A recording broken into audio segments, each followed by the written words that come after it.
Shalom, selamat bertemu di dalam acara Masih Ada Tuhan kepada jemaat GSKI, jemaat Betani, seluruh Surabaya. Pada kesempatan ini, saya akan menyampaikan kebenaran firman Tuhan dengan tema umat yang dimurnikan Tuhan.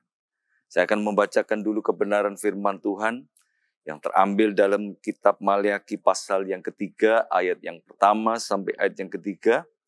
Lihat, aku menyuruh utusanku supaya ia mempersiapkan jalan di hadapanku. Dengan mendadak Tuhan yang kamu cari itu akan masuk ke baitnya.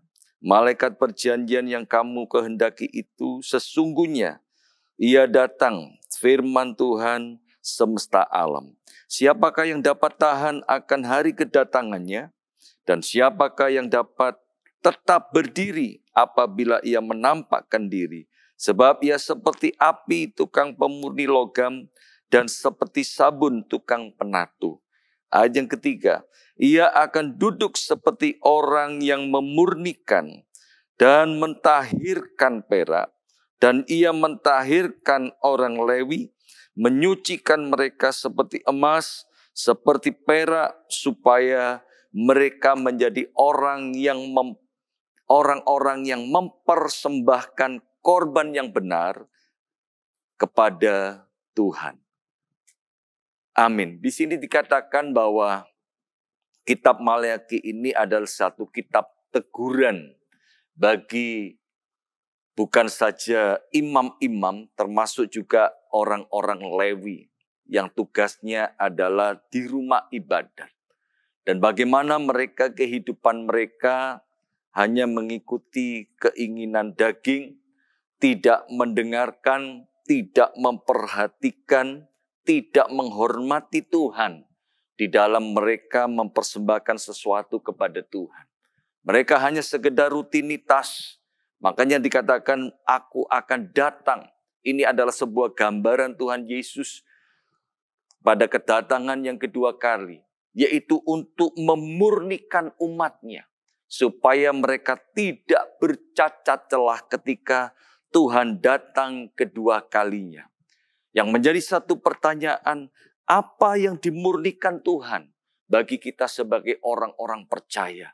Saya percaya saudara kita semua rindu. Memang dimurnikan itu tidak enak. Dikatakan seperti orang memurnikan emas. Seperti orang memurnikan logam, memanaskan, dikatakan mentahirkan, bahkan dikatakan seperti pencuci, orang mencuci seperti penatu. Bagaimana dibersihkan?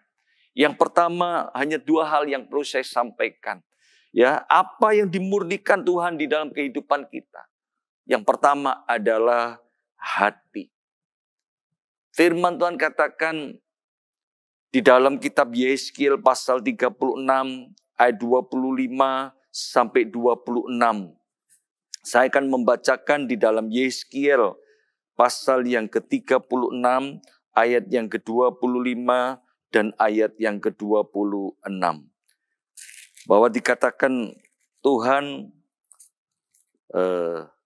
menyucikan, Tuhan membersihkan, bahkan memberikan hati yang baru, bahkan roh yang baru. Dikatakan demikian, aku akan mencurahkan kepadamu air jernih yang mentahirkan kamu dari segala kenajisanmu dan dari semua berhala-berhalamu.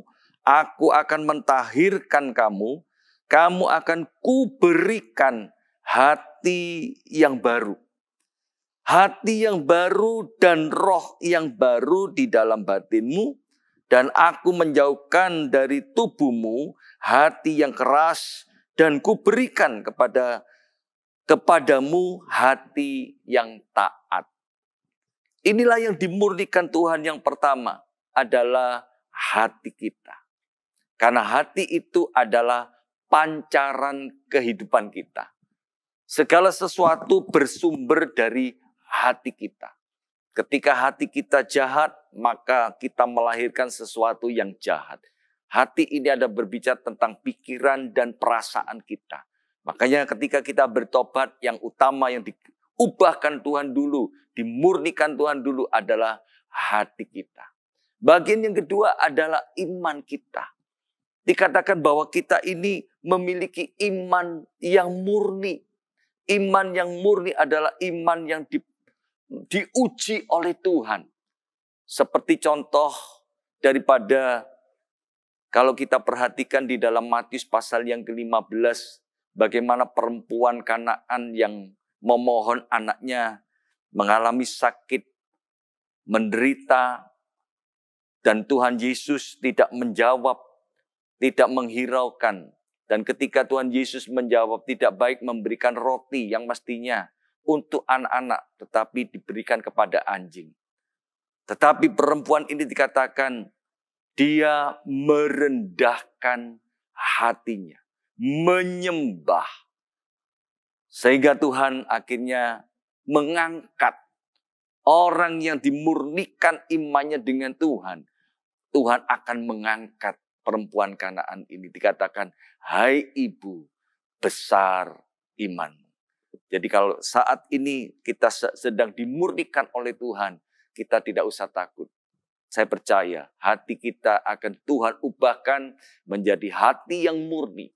Iman kita pun juga akan menjadi iman yang murni. Inilah kebenaran firman Tuhan.